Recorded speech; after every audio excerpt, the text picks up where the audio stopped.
Hi, everybody.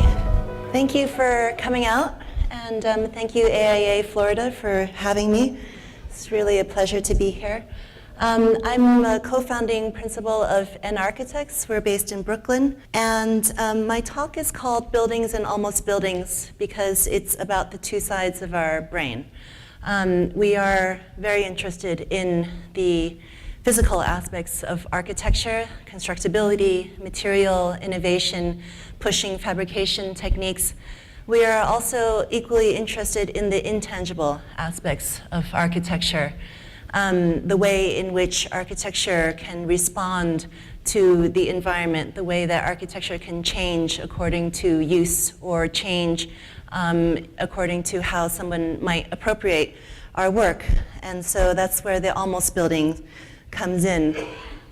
We have been really interested in this idea of the almost building for a while, and the idea that architecture can be incomplete, that it doesn't need to be finished, that it is open to interpretation, that it is literally open to the environment, that there's something missing, like a proper boundary between what is a building and what is not a building, or proper boundaries between uses. We're interested in those overlaps. The almost building for us is also about accepting that architecture should respond to many different contexts, some of them at odds with the building. This is an image from one of my favorite artists who produces this series only on flights and only with things that she finds on her flight. So this is a picture of an image in an airplane catalog with being invaded by peas from her dinner. And we find this to be extremely inspirational, that architecture can somehow reframe the immediate context and the far context in a way that would get you to look at your environment in fresh ways. We're also interested in ambiguity, in blurring the line between building and city, between inside and outside, between what we think of as programmed and structured space versus a completely spontaneous experience of architecture. So I'm organizing my talk in a series of pairs. We've been mainly focusing on projects that are to do with living, domesticity, and also public and the cultural realm. The idea of the almost building is about expanding the territory of architecture beyond the physical limits of buildings. So in a way, when we work on housing projects, because even though they are private spaces, we're always looking for ways to connect that personal private space with the larger urban and civic experience. So it's a micro to macro thinking. And then when we're working in public space, we're trying to work against the generic term public and acknowledge that the public is made of many, many publics. And so within a larger public space, how do we create pockets of intimacy and variation and difference in environments? So it's very much a macro to micro thinking. The names are switched. The one on the left is Switch Building, the one on the right is Canopy. These projects are from 2004, very, very long time ago, but they are still very instrumental to the way that we still think. So on the left is our first ground-up building in New York, and on the right, our first major public installation.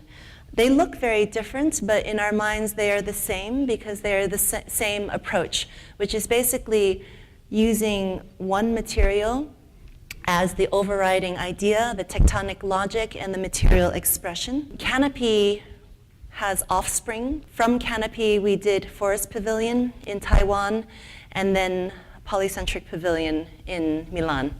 And I'll get to those in a bit. So, true story, we were in our office space at that time in Manhattan, which was a ground floor office space, and a man walked in off the street and said, "I'm looking for an architect. I want a stainless steel building with balconies and bay windows."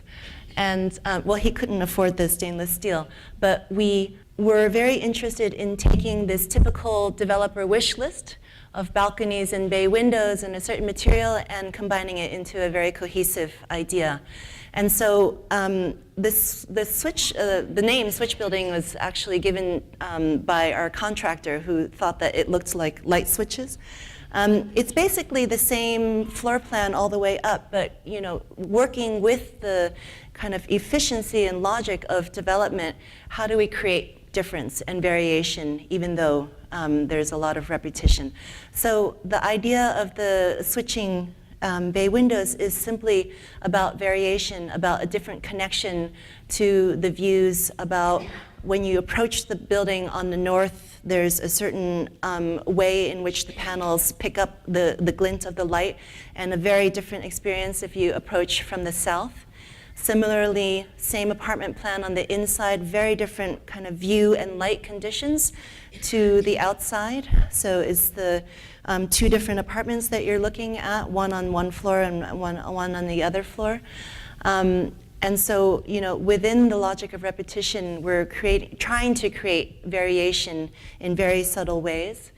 The balcony is the same logic, trying to get neighbors to talk to each other. Instead of stacking and doing this self-same repetition, shifting the balconies, which has produced a very tight, cohesive community in this building.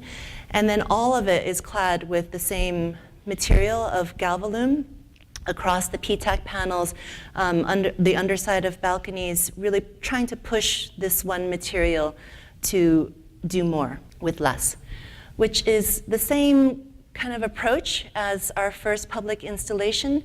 This is in the courtyard of the Museum of Modern Art in their Queens outpost, which is called MoMA PS1. It's an annual competition to design it's many things. It's a rave, a party, a pool.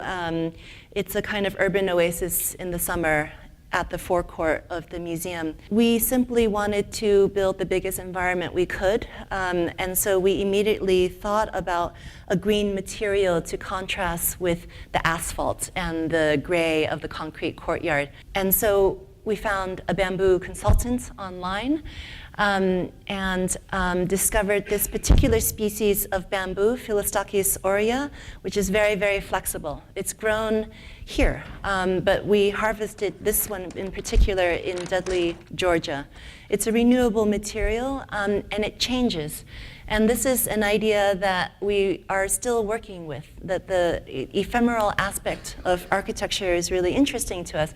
And so the idea of using green bamboo was that the installation would go from green to yellow by the end of the summer. So this is an image at the beginning of the summer where it was mostly green, and this is an image at the end of the summer where it is bone white. And so architecture that is somehow changing and responding to the environment, becoming more yellow in the regions that are more exposed to sun, or becoming more yellow because it's a thinner radius of bamboo, was fascinating to us, and we're still working with that idea. We're still working also with the idea of trying to create microclimates in order to provoke different modes of participating in public space. So with the same bamboo, we're creating outdoor rooms by pulling it down, ringed by fog nozzles or centered around a wading pool. And this is the typical kind of crowd in the museum courtyard during the weekend. We built these installations with a team of young graduates at the beginning of our career. We haven't done this as much, but those kinds of projects really empowered us, CA, of our current projects to constantly push and to constantly explore new ways of building. So 7 years after MoMA, we were invited to do an installation in Taiwan, which is also where there's a lot of bamboo. We were invited to do a piece of sculpture. We're not artists, we're architects, so we immediately started thinking about what it could be for. This region of Taiwan is inhabited by Aboriginals, And song and dance and storytelling is a very important part of their culture. And so we wanted to design a platform for that, where it's completely ambiguous. Where is the stage, who the performers are, and who the audience is. It's the same technique as PS1, as the canopy in PS1, but a different construct. So these are vaults, and they are curved vaults, and they brace each other, and there's no other structure. And what is beautiful about the Amis culture is that their singing and dancing and storytelling is reflexive. So I might start, and then somebody in the audience will pick it up, and somebody else will pick it up. And so the idea of this polycentric venue is that that is always changing, right? The role that you play when you occupy architecture is always changing. You might be a performer, or you might be a respondent, and that to us is really interesting and something that we're still interested in. After those two projects, when we were invited to do an installation for the Design Triennial in Milan, we promised ourselves no more installations with thousands of pieces to lash together. You know, let's work less, let's make our life easier. But we were still interested in this idea of the polycentric pavilion, but we wanted to do it again out of another singular material, which is aluminum plates. And so same geometry, very different construction. Because of the budget we were given, we worked directly with the metal fabricator, and we said, we have 40,000 euros, what can you do? And he said, okay, I can do 7 vaults, no more than 3 panels each, and no more than 5 millimeters. And so that became our constraint. Deflection, of course, was a problem, but frequency was the bigger problem, the rate at which the thing actually vibrates, which for us was really, really interesting, that architecture could produce music. Our structural engineer was less enamored with that idea, but we're still thinking about it. And so these are these incredibly thin vaults that we worked with, kind of bending it and torquing it for rigidity around not a circle this time, but around a triangle, where they held all sorts of events, music events and gatherings. We are very much in a mirror stage right now of our practice. We're super fascinated with reflection and the way in which it engages people, the way in which it distorts the context and makes you look at the context in a different way. You'll see much more reflection coming up. Okay, so the second pair of projects is about small things adding up to big, and about big things adding up to small. So on the left is Carmel Place, which is New York's first micro-unit apartment building, and on the right is Chicago Navy Pier, which is a very long public space where we did all the architectural structures. And Carmel Place also has an offspring, which is a tower that we did in Hong Kong. So first I'm going to start with Carmel Place. This is a competition, a public competition launched by our former mayor to deal with a crisis in New York that is very similar to crisis everywhere in cities, not just the big cities, which is a housing crisis. And it's one that is also made worse by the fact that our demographics are changing. So in New York, we have 1.8 million small households and only 1 million suitable apartments. Partly this is because at the turn of the century, Jacob Riis, the Danish immigrant, turned his cameras on the immigrant poor. And those photos really shocked the civic leadership into action.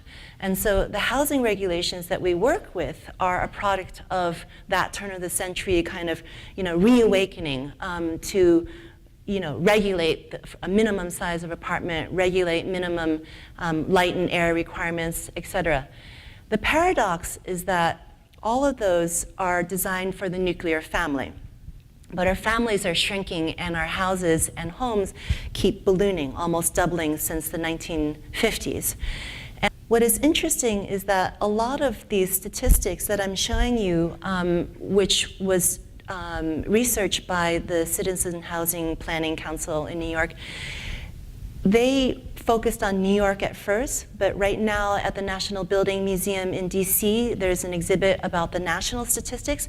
And what is interesting is that the national statistics are very similar. We are living more and more alone, whether it's the millennials or retirees or divorcees. In Manhattan, almost half of us live alone. But look at Washington, D.C., and then look at the rest of the world. Look at Stockholm at 60%. There are many factors that are behind this. We are living longer, we're living more green, more sustainable, we are marrying later, and we are divorcing more. What are the options? You can cram yourself into an illegal sublet, or you can commute very, very long distances into the city for work. And so the competition was asking the simple question of, what is the minimum size of apartment that would still feel humane? Should we reduce that minimum size from 400 square feet down to something a little bit smaller? It's something that not only New York is experimenting with, but many cities, Miami, Washington, D.C., Boston, even Dallas is experimenting with micro units, but they're 650 square feet, not 300. For us, the problem is not just to design a very good small unit, but to rethink the idea of apartment living. And we started to think about the dispersed home, where you would find everything that you would find in your home, just not within the four walls of your apartment unit. So the idea of spreading those amenities throughout the building and really getting people to interact with each other as a building community became very important to us. So how can we really, design those amenities so that they are part of the civic and sidewalk kind of experience? And then that's maybe inside-out thinking. From the outside in, this competition was really a pilot project to test changing the housing paradigm of New York. And so our site that we were in, we were very interested in using materials and using a construction that is very typical in a way, brick. This is the project, it's kind of the David surrounded by the Goliaths in a brick bowl, which is the typical building in New York. And so we really wanted to push that. And so the massing of the project is basically 4 micro towers, almost like a miniature skyline of the city that stitches together the white brick on one side with the dark brick neighbor on the other side. So it's 4 shades of gray brick. But if the units are very small, everything is supersized, everything else is supersized. So the brick is a little bit bigger, the windows are much, much bigger. The other aspect of it is that it was modular construction. So I know that Peter Gluck was just here this morning, who is a very inspiring leader in modular construction. This is a picture of the factory, which is fascinating because that is basically the route, or rather the sequence of how it gets built. First as a chassis, and then frames, and then this is kind of one of the later stages, and then out the door it goes. Across the bridge after midnight to avoid traffic. So the whole building from after the first floor to the 10th floor is modular construction. It was built in a factory in Brooklyn and then trucked over. What was really essential about this process was that the site that we had was actually very, very small. And in order to maintain the economic viability for the developers, we were working within 1/8 inch tolerance. That is not possible in traditional construction. Also, we got scary letters from the Department of Justice saying, you have to comply with, these 14 accessibility agents regulations. And so that kind of tightness, that kind of precision definitely would not have been possible. The units stacked in 3.5 weeks, which was very exciting. It doesn't mean that it went that fast, but the stacking was very fast. This is a plan of all the units. So it's typically one apartment unit and a little bit of the corridor. And when they stack, almost everything is in place. Plumbing fixtures, light fixtures, all the cabinets, everything, the windows, first coat of paint even, everything except for the brick on the outside and the appliances. This is the typical floor plan of the building. What was very exciting to us was that it was a real mix of market rate and affordable units. It's 55 apartment units, 40% is affordable. 8 of them went to formerly homeless veterans. That left 14 affordable apartments open to a lottery. There were 60,000 applicants for those 14 slots, which is really depressing because obviously we need more housing. From the interior of the unit, we really tried to connect that interior to the outside. So we were lucky to be able to get really decent floor-to-ceiling height, 9'8". So while we shrank the 400 square foot floor plate to 300, we only shrank the volume by 10%. And that volume makes a lot of difference because you can tell the difference between a 5'10" and a 6-foot person, but you probably can't tell the difference between 8 feet and 8 feet 2. So the perception of vertical depth, we believe, makes a lot of difference. And in that vertical height, we were able to squeeze more storage above the kitchens and the bathrooms, and all of the windows are actually 8-foot windows that really connect you to the street and make you feel like you're part of the building, but also part of the civic space around you. So that's dense. Carmel Place is dense, but Hong Kong is even more dense. And as a city, Hong Kong is almost twice the density of New York. We are under construction on a tower in Hong Kong. The land cost of this, so this is almost the exact same floor plate area as Carmel Place, by the way, this project that I'm showing you. The land cost in Hong Kong is 2/3 the entire project cost, just to give you an idea of how expensive land is. So it's much cheaper to go vertical than it is to go horizontal. This is almost the same footprint as the plan that I just showed you for Carmel Place, except for it has 8 apartments. The thing that makes this kind of density possible in Hong Kong is that there's no accessibility code inside your apartment. So once you're inside that front door, it's whatever is standard.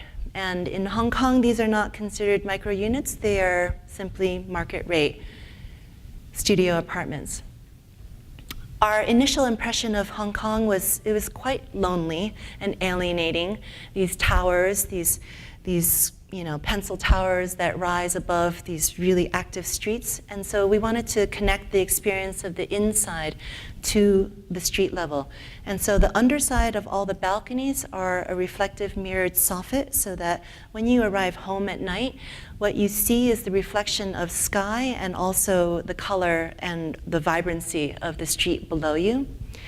We're still under construction, but this is, oh, you have to turn your head sideways because this is, something happened to this. But this is on a, whoa, this is, it somehow got rotated. Anyway, this is on a recent visit to the construction site, the effect of this soffit from inside, from like the 20-something floor being connected down to the street level below. And this is what I mean by micro-macro, that we're always trying to connect architecture. We don't see it as objects in the city. We really see it as part of the infrastructure of the city, participating in the street life of the city. So that kind of opposite thinking is Chicago Navy Pier, which is 1 kilometer long, and it is an endurance test to get to the end of this pier. It's a very well-loved touristy site. In Chicago, it was part of Daniel Burnham's great plan for Chicago. There were supposed to be 5 of these piers, but it is the only one.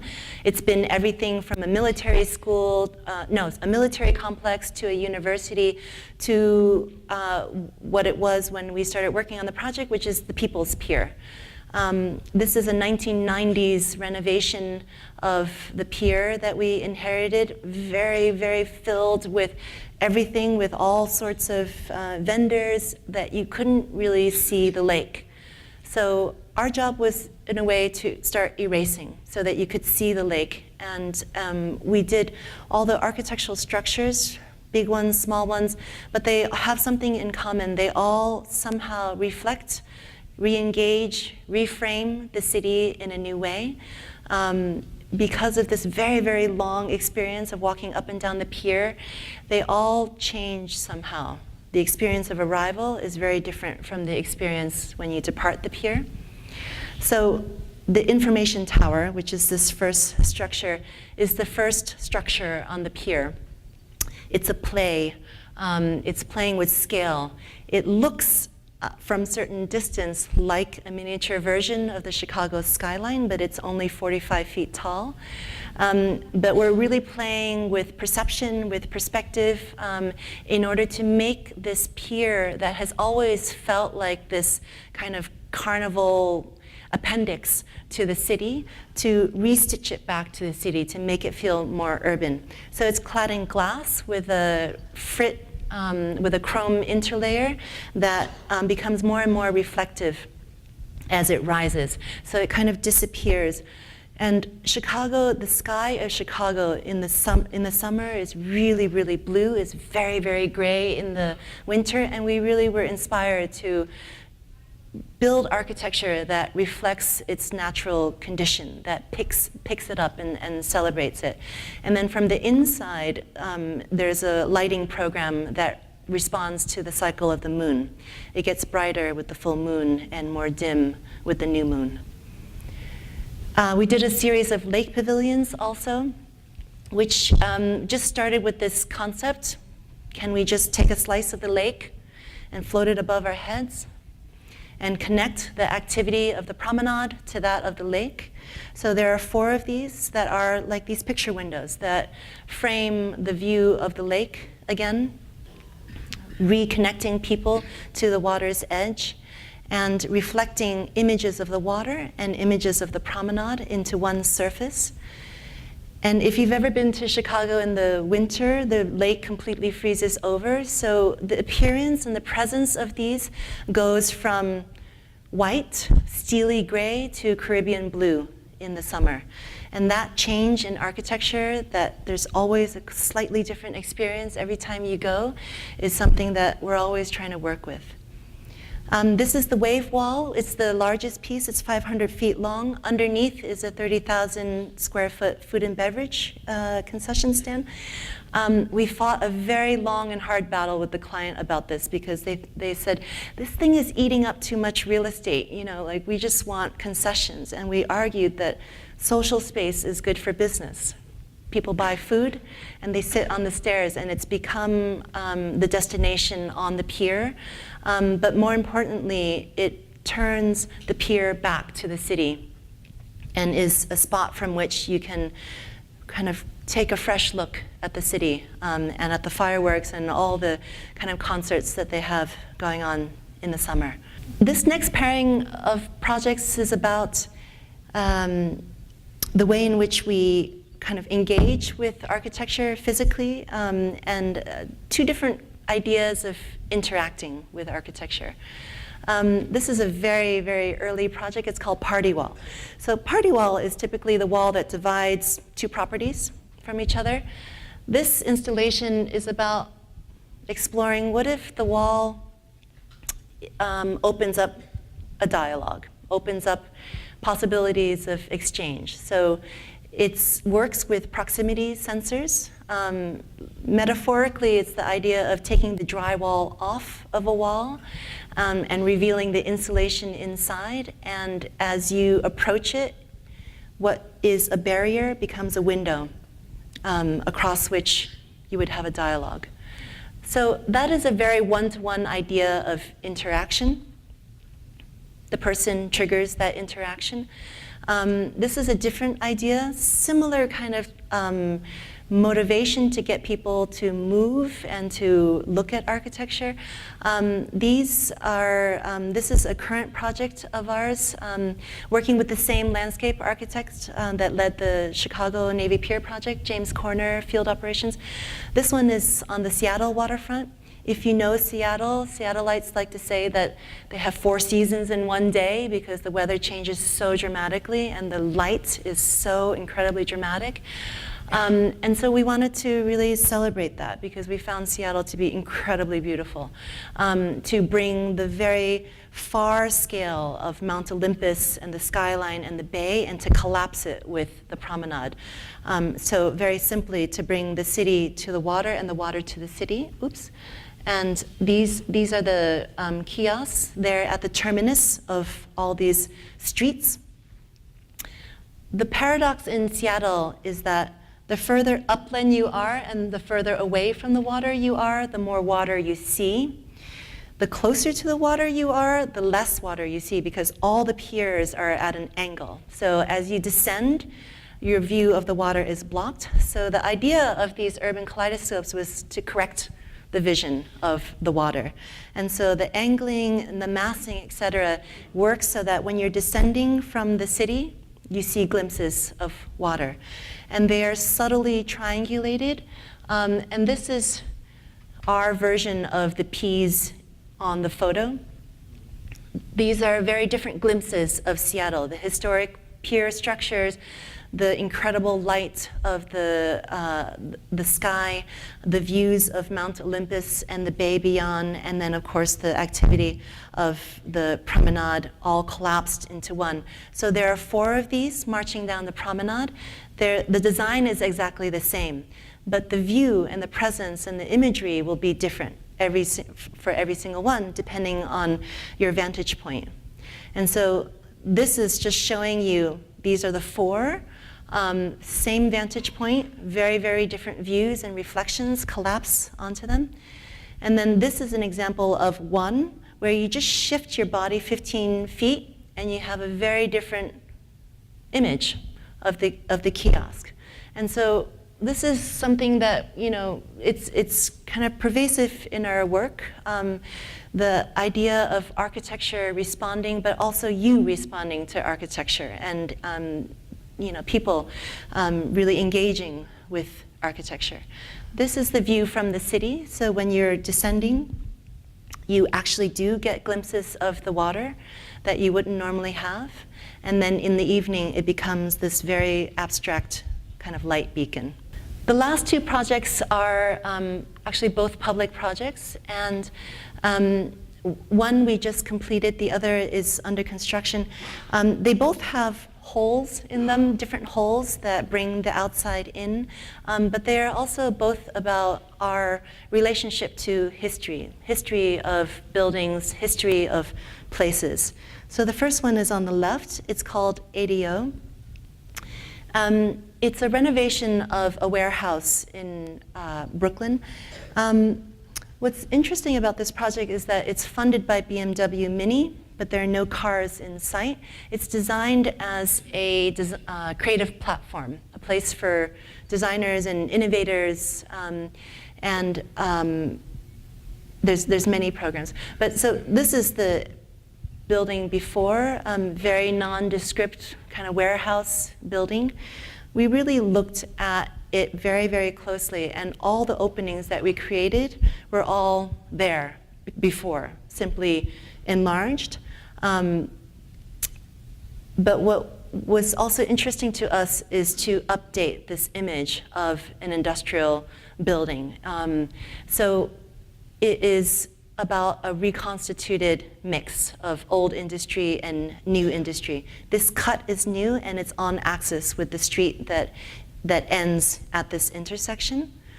It's many things. It's co-working space. It's the only free public co-working space in the city. There's a membership side and a free side, restaurant, etc.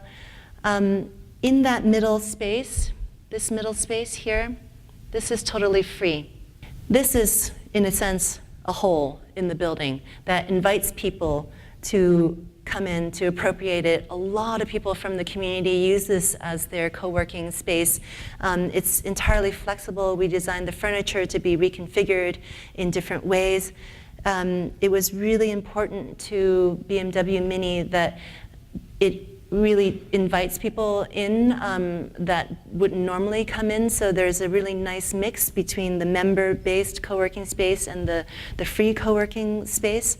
This is a view from the restaurant into that open space. The clients at one point said, no walls, you know.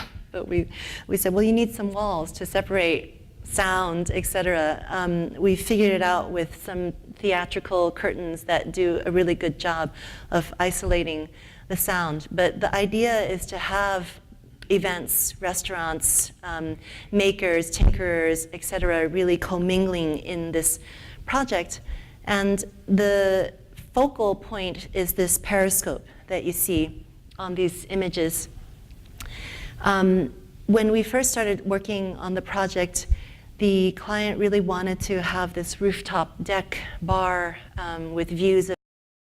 We couldn't do it because of zoning, because you can't do that in a manufacturing zoned area. But we said, don't worry, we'll bring Manhattan to you in this periscope, which is simply a 45-degree angle. It reflects downtown Manhattan and Brooklyn into the same surface, and of course is always changing.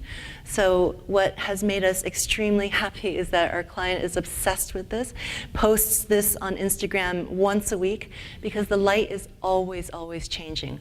From the morning to the evening, the reflections are always changing. They install different art on the roof, so from inside you're looking at the reflection of the art, and it really has become this site for appropriation by the client, and they're always tinkering with it and playing with the reflection, which is similar to this space also. This was formerly an indoor space, but we said, you don't need all this space. Let's just rip off the roof and see what happens. Let's invite, you know, things to happen, and things that have happened are incredible. This is Assemble Collective from London installing a custom concrete factory inside.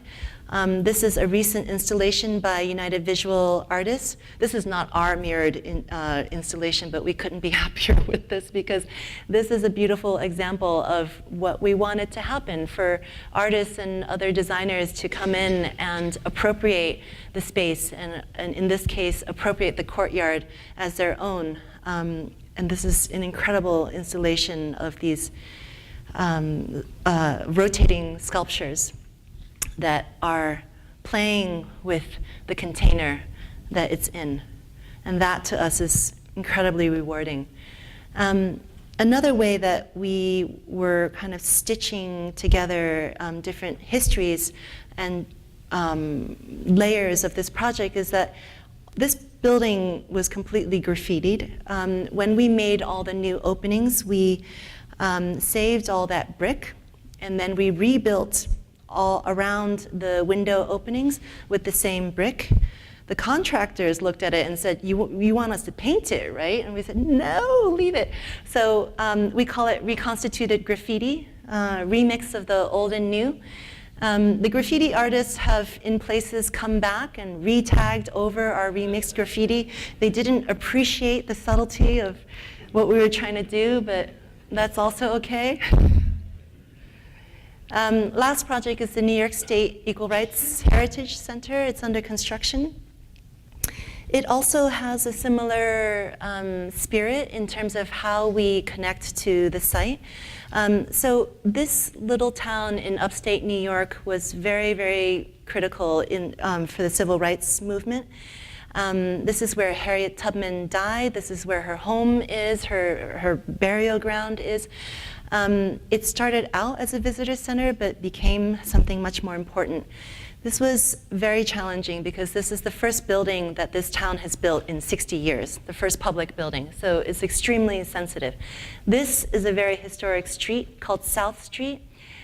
These are all Georgian style, federal style, neoclassical buildings, all built with brick. And So everybody was very sensitive, felt very sensitive about this new building coming in. So we proposed to break down the massing of this building to reflect the scale of those houses in the scale of the volume. So rather than one big volume, three and a half small volumes that kind of crack open. And they become like portals to the place, to these historic buildings that are surrounding the site. Sorry, it's all upside down, but it's because it's the same orientation as this next model. And so through these cracks, through these windows, we are connecting the content, the exhibition about equal rights with the actual buildings that surround it. And those buildings that surround it are very important historical buildings. The house of the first governor of New York, a historic church, etc. And so it became very important to pull all of the support spaces to the inside so that the exterior of these are basically circulation for the exhibit, for the museum installation. This is one of the views from the outside of those cracks, and then from the inside. So what we're playing with is that history, which is on the wall, and the changing history of historic structures and the city on the outside. So the building really is like a portal between the past and the present. These are some construction shots of these very, very large windows. That's the Seward House, the house of the first governor of New York. So really, for us, context is not just aping and not just about the kind of stylistic question, the question of language, historical language. It's about how we engage and how we reframe the past through the present. And this is a pretty recent state of construction. That's the entry volume. And so you get a sense of how these windows re-engage with the site. And hopefully, when it's done, that the people will re-engage with their history.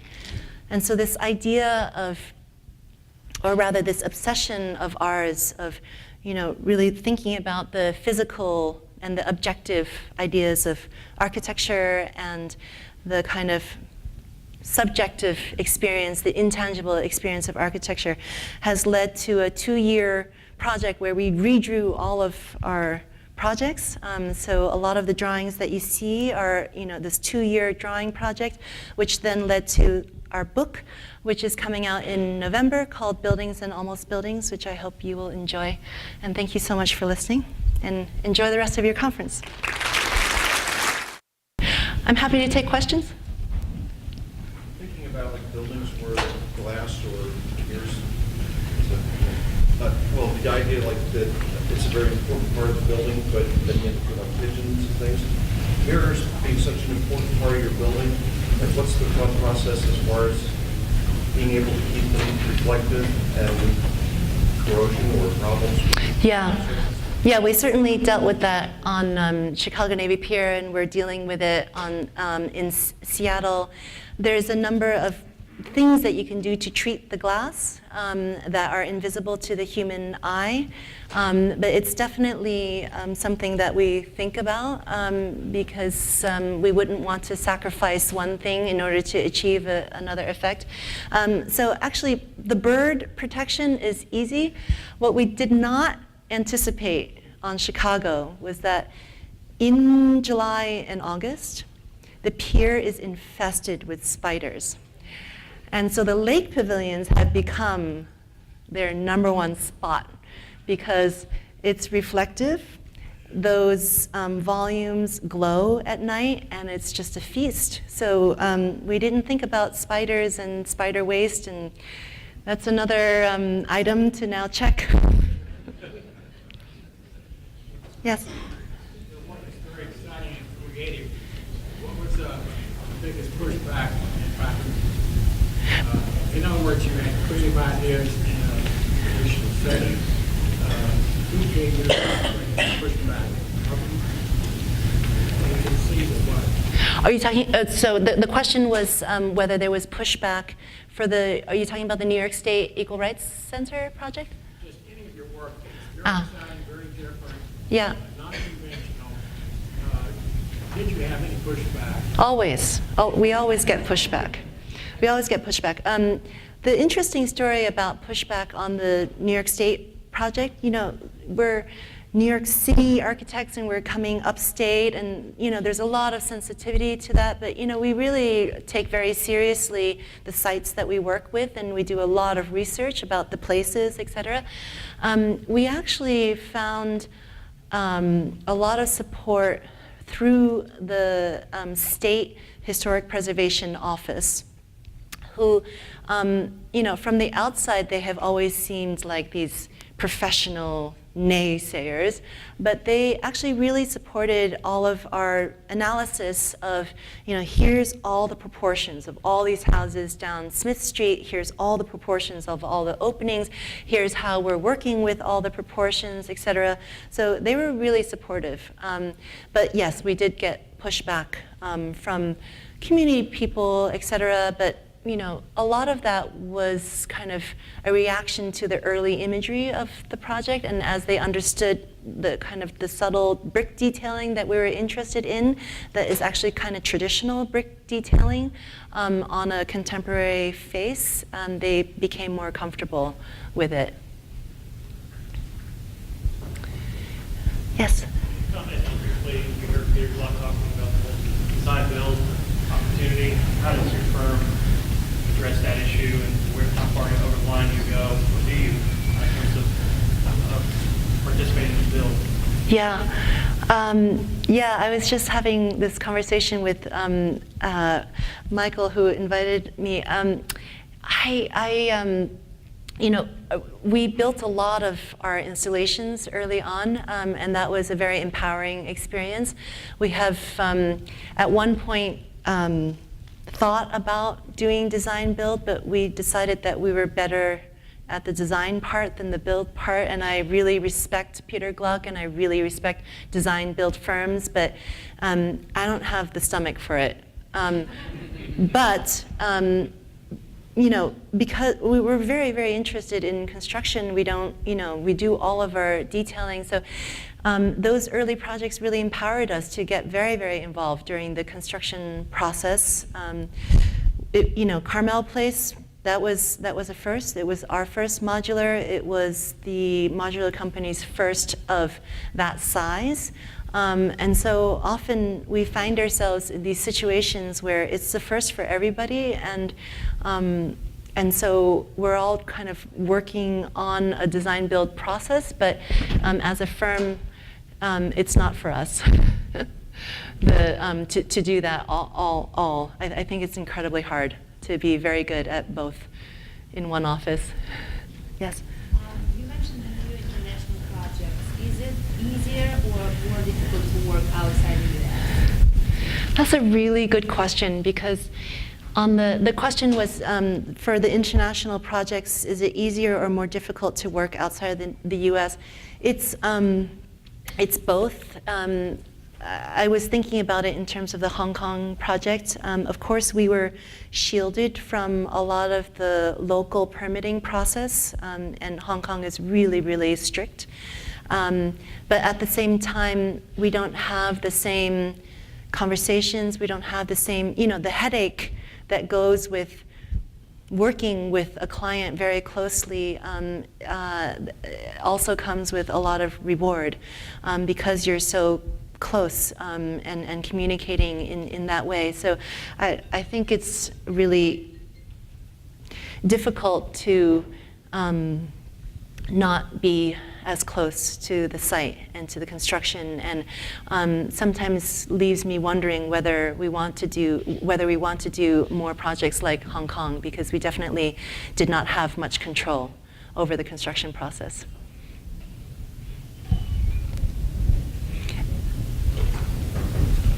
Just thinking, like, in the early work you were showing, you were like offsetting different building components to foster interaction and deal with public and private issues. And I was wondering, like with the modular project and maybe some of the others, how that same thinking was going into those? What feeling was that? Yeah, I mean, the modular project, you know, in a way, there's so many different degrees of modular, right? Like the module can be the size of the apartment unit, but in a way, windows are modular also, right? Like, and bathrooms are modular, et cetera. So because we've always been close to construction, we've always kind of thought about the modular aspect of construction. So for example, the wave wall in Chicago, it's 500 feet long. It starts like a wall, and then it morphs into a stair, and then it becomes a wall again. The idea is this completely seamless, continuous geometry, but the reality is that it's divided into pieces, and they're cassettes, and you know they need to be of a certain weight to hang it, et cetera. So we're always kind of thinking about the modular sequence of construction during design. Thank you all for listening.